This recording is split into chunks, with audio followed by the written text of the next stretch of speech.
Namaskar. Things are going bad to worse in Canada for Hindus. Why do I say that? Well, I'm going to tell you what has been happening in the last few days. Since events outside were happening, I didn't have chance to cover it, but I have a lot of information to share with you. Things are getting really bad and nasty. Hindus are being squeezed tight, and even things that are supposed to be helping Hindus turn out to be not so helpful after all. I'm going to explain to you all this stuff and more using a slide deck. A small request to all of you to please like this video as I start this slide deck. Hinduphobia is raising its ugly head in Canada. What is really surprising is that the native Canadians, or should I say white Canada, there are native Canadians who are like, American Indians, red Indians. There are also Canadians, and they are not very high in number. The white settlers who came in the 16th, 17th, 18th century, they are beginning to start painting everyone as the extreme KKK elements, and that's a problem that the Hindus need to untangle themselves out of in this particular situation. Next one, please. What started out as a helpful gesture on part of the Consulate of India, or should I say High Commission of India to Canada, to try and help people with their proof of life certificates. Remember, the month of November is when you are supposed to, or you are expected to furnish proof of life certificate, and many, about 1,000 every time the consulate or the High Commission sets up a meeting, get their papers processed, and this time only first two took place, after which, even in the first two, we got a lot of disruptions. The Khalistanis came in, they disrupted, they beat up people who were trying to get help there. Hindus were beaten up, and a lot of Sikhs were also there in these camps to get their proof of life certificate. I've told you this before also, that Sikhs need help because many of them may have served in either government or in armed forces, whatever. And now what has happened is, after the first two events on 16th and 17th, there were two events in the Toronto area. Both of them were cancelled thanks to the police saying that they need money to even host this, and Indian High Commission would have none of it because this was something that was way beyond what they had expected to do. This is something like a service that they are doing for the people of Canada who still want to keep getting their pensions in India. Well, they'll have to figure out a different way, because what happened was both those events were cancelled. And moving along, next one, please. The weekend after that, every event, they were supposed to be on this weekend, Saturday, Sunday, and also next Saturday and next Sunday, I believe.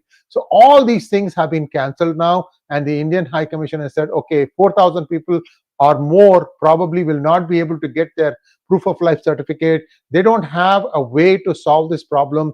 And in fact, in one case, they even tried to tell the police that, well, we can have this in your premises.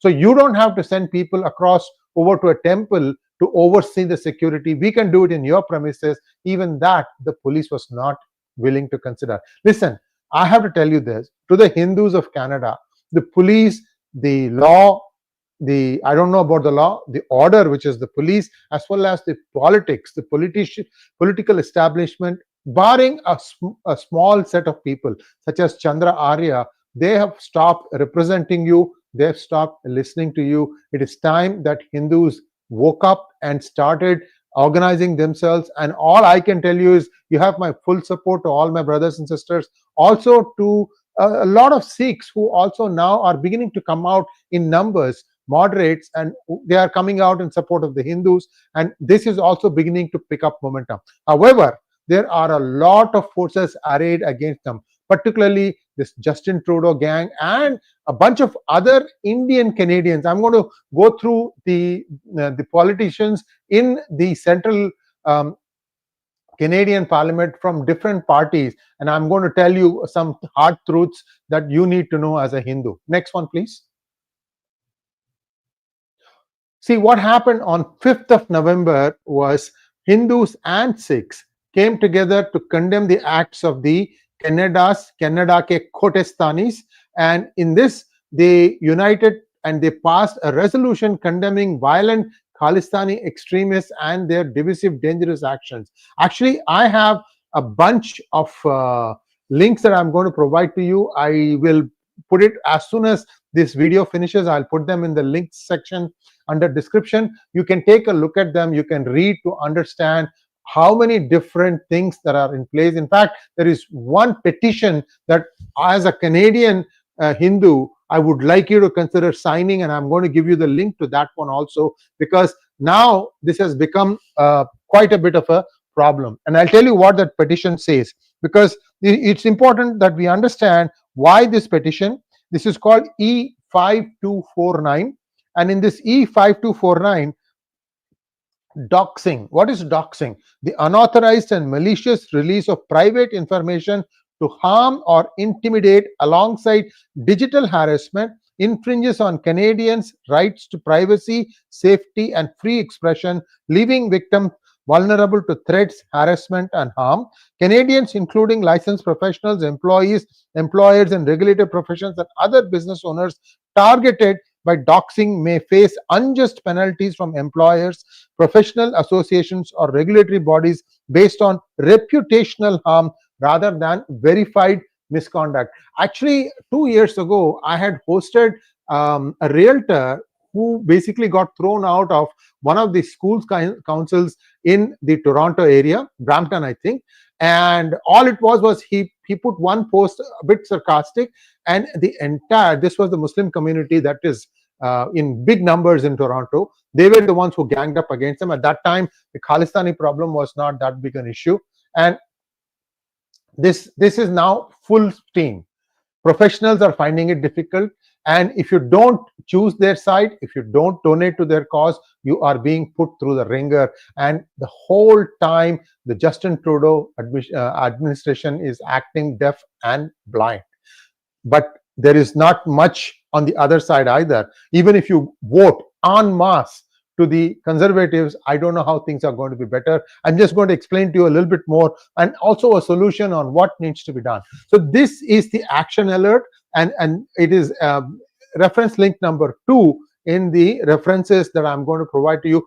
Please do click on that link and then put your name and address, because this needs to be somebody who lives in that area, so they understand your pain. Especially anywhere in Canada you can be, and you need to give that code so that your legislator gets the message. And it has been massively copied to all the lawmakers in Ottawa as well as in many states. So this is going to be heard. This is your chance to make your voice to be heard. You know, for some time I thought, okay, there were city resolutions in Brampton as well as in I think one of the suburbs, Surrey, I think in Vancouver in British Columbia. I thought, okay, these cities are passing some laws saying that any demonstration of any kind is banned, or if you want to demonstrate, you need to keep 100 meters distance. Well, and interestingly, when the final bylaw was promulgated, 173-2024, this is for the city of Brampton, guess what? There was a loophole. The loophole is Section 5 says, nuisance demonstrations prohibited. No person shall organize or participate in a nuisance demonstration within 100 meters of the property line of any place of worship. For greater certainty, Section 5 is not intended to prohibit peaceful gatherings, protests, or demonstration, including any such activities that occur as part of a labor union strike. Okay, fair enough. For the labor union, they are making an exception. Look at the B. Section 5 does not prevent persons from peacefully protesting against foreign governments at a place of worship. Aha! That is the loophole these people wanted. And then 6 for justice, the Pannu Punjabi, well, there's another P I have in mind, but let it go. They went to town saying that we are exempt from doing this, we can do whatever we want, which means even the 100-meter restriction, get this thing, guys, even the 100-meter distance restriction does not apply if these lumpens will start protesting against a foreign country. Remember, there was one, who looked like a sympathizer of the Indian cause, Hindu cause. He said that, yeah, the Khalistanis should be shown their place, blah, blah, blah. And then there was a follow-up somebody asked him, how come all the Hindus are having Indian flags? And then he started saying that, no, this is not right. Saying carrying Hindu flags was wrong, but he didn't say anything about the Khalistani flag. This is a typical Canadian politician for you, and he's actually a sympathizer. So a lot of education also is needed. Many of them can't differentiate Adam from Eve. They don't know who's a Sri Lankan. They don't know he's a Pakistani, who's a Bangladeshi, who's a Hindu, who's a Sardar. Maybe Sardar they know because people are wearing pagdis. But there's a lot of infiltration of these ranks from people in Pakistan who have just essentially tied up a pagdi and showed up and saying that they speak Punjabi. Much of the swearing, the bad language, the threats, all these things against Indian officials, Indian government, Indian politicians, Hindus is being done in Punjabi.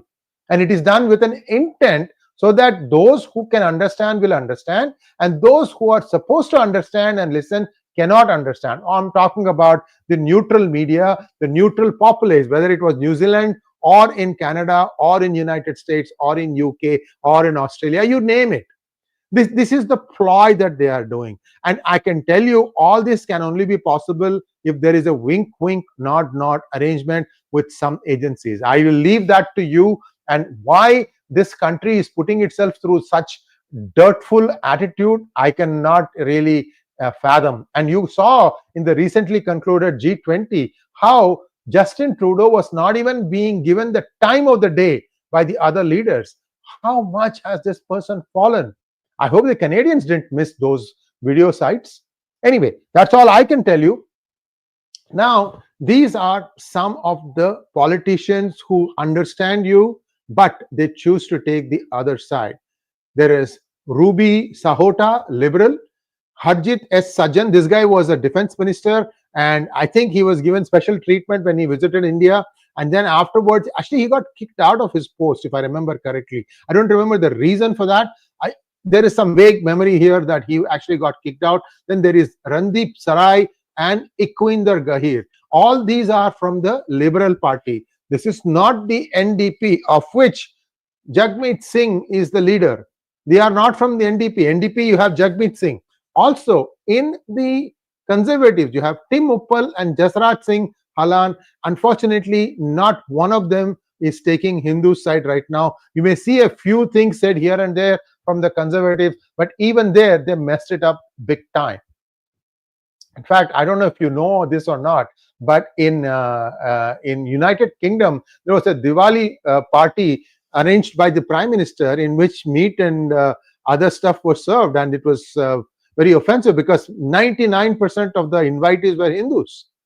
So it is, these are all things that are either inadvertently done or done with a purpose. I don't know. At least they would have liked to know that, the food that's going to be served in number 10 Downing Street may not be of your liking or may not be to your liking. So a lot of things happening, guys. And I can only tell you that Hindus are finding it very, very difficult right now. Also, remember that incident where one of the cops was not in uniform and he was protesting alongside the Khalistanis and he was suspended? His man, according to Daniel Boardman, has now been reinstated. No punishment. Terrorism and racism is okay in Canada, Brampton, as long as it's one of the establishment's favorite terrorist group. This is the same thing that, Pakistan used to say, good terrorists versus bad terrorists, and so on and so forth. These are all snakes that you are rearing in your backyard. They are going to come and bite you. Anyway, that is my 2 cents. Also, I'm hearing some other incredible stuff. Next slide, please.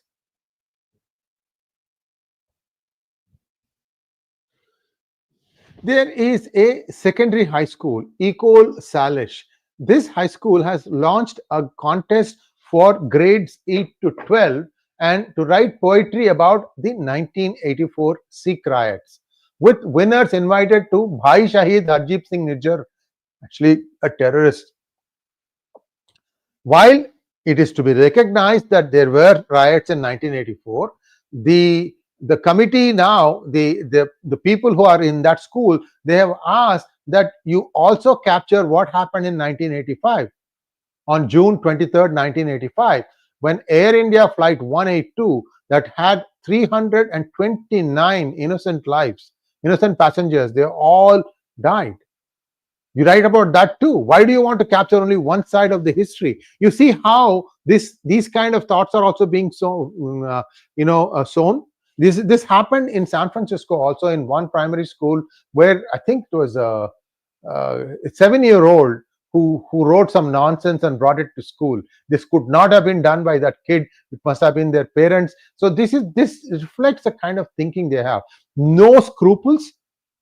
Okay, and basically they are all in some way or the other in trouble with the law, and they think that somehow they can create something out of it, go and stand in front of a judge and say that I am being persecuted in India, that is why I fled here, that's why all my problems, and then therefore I need to get a permanent residency or asylum here. This seems to be the argument these people are putting forth. Unfortunately, many judges fall for this. Again, this needs to be, some education needs to be done for the judges also, the judiciary also.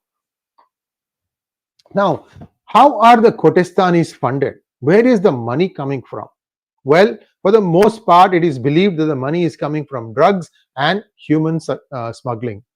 According to a reliable source, KKK's violent gangs have wiped out all the other gangs. You typically go to any country, you'll have a particular Mexican gang or a Colombian gang or X or Y or Z. These will be the ones who will be dealing with drugs. Evidently, I'm told that in Canada, there's only one gang that consists of elements that are sympathetic to the KKK. When will the state governments and the central government in Canada act? Do they even understand the kind of problem? These are the people that are, putting or frying the brains of their youth, everybody's youth. People are getting on drugs like crazy now.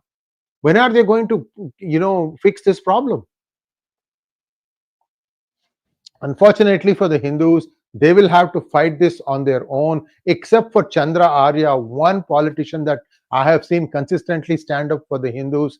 I don't see many. There are a few journalists who are pro-Hindu. Unfortunately, they are also being attacked left, right, and center, and that does not bode well for the Hindus. I'm also told there is much muck. We can close that. There is much muck happening in some of the temples, and that the temple management could be doing a better job of organizing Hindus. Guys, I can tell you this. We have to imbibe what Yogi Adityanath said.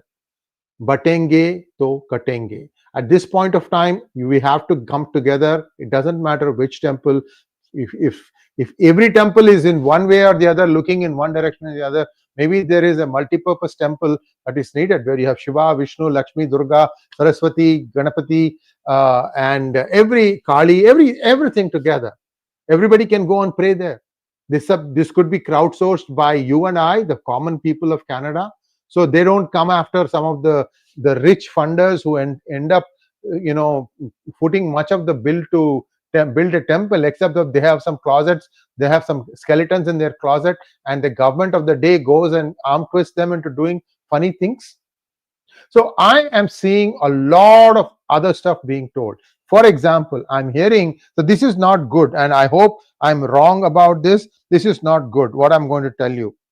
Many gurudwaras are housing those who come to Canada on a tourist visa and trying to get permanent residency or work permit, and also giving shelter to illegals who are being transported from the US. This is the same thing that I tell about masjids. A masjid is a place of worship, not a place to store Molotov cocktail or stones or swords and pickaxes.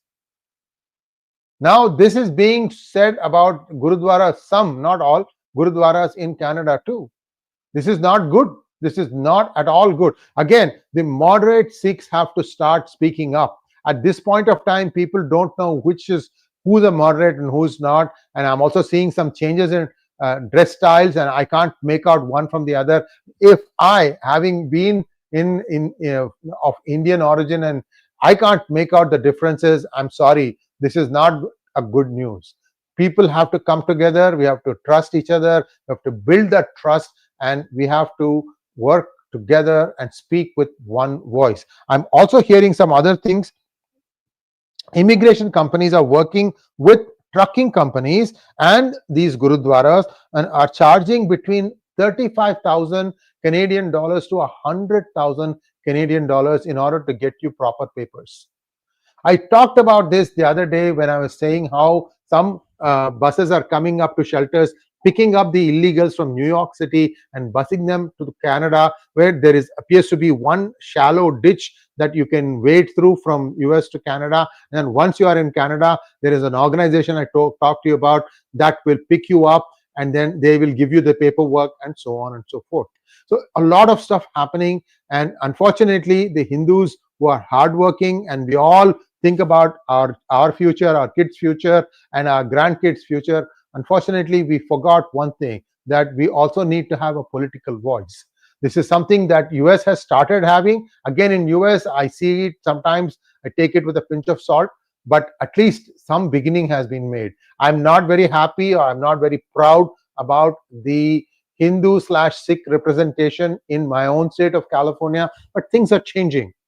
A lot of us are now beginning to pressure our lawmakers. You cannot act ignorant. You cannot say, oh, if some, just because it is against some discrimination, therefore you have to pass the bill. You have to do your due diligence. We are not letting go of anything like that.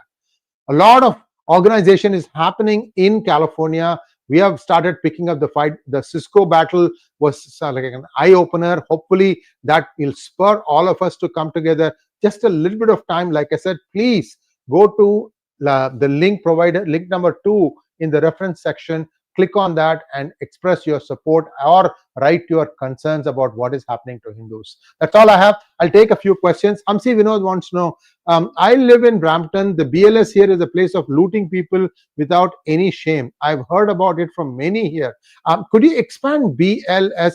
Is it Brampton Legal Services or something else? I don't know what it is. If you could please expand it, 𝗤𝚑. Vishnu Sharma wants to know, see, life certificate can be endorsed by a notary public too. Well, I think there may be something beyond just that. I have a feeling, Vishnuji, that, see, notary public, you get it, right? Then you have to get it apostilled. You can't just take the notary public thing and give it, because if you do it in front of a consular officer, he kind of takes care of everything. You fill up the forms, he accepts it, you're done. I believe that is the process. Next one, please. Ninad Dongre, thank you so much for becoming YouTube member. Rudran wants to know, Muslims occupy other countries in many ways, including refugees, multiply their population, form groups, and forcefully demand Sharia law. Seems PFI too planned the same. How to manage this? Well, for one thing, you need to be alert. And a lot of things will change. I'm hoping that the results in Maharashtra and Jharkhand will go in a certain way, which will strengthen the hand of the central government, and we will put the center on notice that they need to do some things, because a lot of that stuff is spilling over to United Kingdom, to United States, to Canada, to New Zealand, to Australia. The starting point is almost always in India, so we need to start looking there also, and we will take care of here too. Like I said in one of my other monologue, if you need to do your duty also, if you see something suspicious, if you see something that doesn't belong there, if you see somebody doing something, for example, somebody is aggressively knocking on doors of different people's houses and saying something, you need to start asking questions. Who are you? What are you doing? Why are you doing this? And don't take bullshit. That's all I can tell you, because this is going to start. I have seen this happen, and I sometimes when people come and knock on the door, I just give them a piece of my mind. They just never come again. Next one, please. Neeta now wants to know, BLS International is a company that the Indian consulate has outsourced their services in Brampton and few other cities. This is a recurring problem in every agency that handles all this paperwork. Unfortunately, they are given very strict instructions that unless everybody does everything to the T, don't accept it. And unfortunately for us, our passport spells our name one way and we remember our name another way, and then the problems start right from there. So you need to put a little bit more time, take a little bit more time, and put down all the things that are correct. Make sure that your application is 100% matching their requirements. And I've also had pretty terrible luck, I should say, in getting them to approve it. It takes a couple of attempts before everything goes through. Unfortunately, it's a very procedural thing. I'm sorry, that is how it is. Pawan Kishore wants to know, Salvation Army report indicated that 25% of parents are cutting back on food to feed their children because of financial issues. How bad is Canada's financial situation? What about the USA?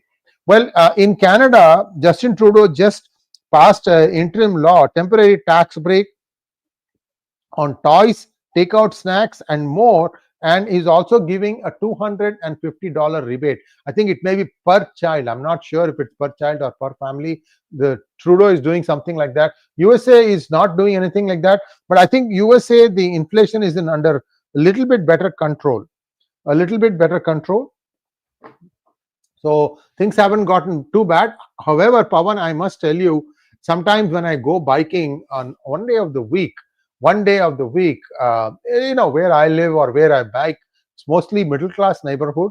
There are places where food truck will come and they'll give you essentials, like for example, wheat, corn, rice, and a few other things, vegetables, and snacks, things of that nature, things that you can go quickly make food, and there is a line, 30-40 people standing. So there is some problem. There is some problem of not able to afford to staying, and Silicon Valley in California is very, very expensive. The city officials enjoy fat salaries. I'm sorry to say this. They have way too much salary, and for which, that alone, plus then see what happens is, if your salary is high, then your pension also tends to be high, and I don't see why they have to have such high salaries. All these things are constituting a big problem, and services are being cut back. Insurance has gone up 40 to 50%. I'm also hearing that many homeowners who have paid off their interest, that is no more PMI, they are opting to no longer have home insurance. In California, you have to separately get for earthquake insurance. Home insurance does not cover earthquakes. So you have a home insurance, you have an earthquake insurance, two things that you have to take. So, and both of them have gone up tremendously in the last few months. And so is the case for health as well as for your auto. Everything has gone up 40 to 50%. So yes, affordability is becoming tough. Biden has done what I would call the devil's act on the life of Americans. And I don't know if Humpty Dumpty can be put back together by Donald Trump. Next one, please. Thank you, Sanjay. Thank you, Ninad Dongre, for becoming YouTube member. Mangat Ranga wants to know, how will Canada cope with more influx of immigrants, legal or otherwise, given that they already have issues? Can Canada afford to allow immigrants from US as suspected by PGurus report? Well, it is happening, and I got confirmation about what I had said, and it's Canada's problem. What can I say? See, all these things are being done by NGOs. If the NGOs pay off the politicians are going to look the other way. For example, Trudeau Foundation, the money that came in from Chinese individuals, from CCP, suspected, allegedly from CCP, they have not returned it. The guy is still sitting on that money. He's still the Prime Minister. Why aren't the Canadians taking action?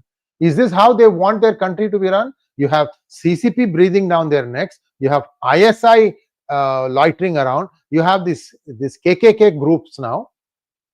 I mean, when will people live their lives? I'm sorry, Canadians. You guys have to wake up and smell the coffee. Next one, please. Elmer D'Souza wants to know, I have lived in Canada for 23 years now, and most of my family and friends in GTA, I think it is Greater Toronto area, if I'm not wrong, especially Brampton, call 𝙤𝙬𝙤𝙬 effing Khalistanis. Enough of being politically correct. Khalistanis are terrorists. Very true, Elmo. This is something, in fact, another good friend of mine lives in Toronto, Canada. I need to reach out to him. He used to regularly contribute to PGurus.com. Wonderful articles that he has written. Indian from Kenya. Okay, next one, please. Maithili wants to know, Sree, is it true that Elon Musk is going to mint Alex Soros? What could be the agenda? Well, tone it down or read the Riot Act. They may have some stuff on these people. I'm sure there is a lot of stuff on Soros. I myself have told you about how Kamala Harris saved one of his banks. And the bank's CEO ended up being the Treasury Secretary under the first Trump administration, Steve Mnuchin. What can I say? Next one, please. Trade wants to know, where is Elmer Yeun these days? I also don't know. He's been very, very busy, and I'll try to reach out to him. I tried a couple of times. Somehow the time did not connect. Otherwise, I would have invited him for a hangout. I'll let you know. I'm on it. Manav-san wants to know, Jagmeet is now calling himself a genocide survivor. Has he ever once set foot in India? I don't think so. He's born here in the in Canada. I don't think so. Well, that brings us to a close of today's program. Thanks for watching. Please like, share, and subscribe to our channel. Don't forget to click on the bell button for notifications. Namaskar. Om Namah Shivaya.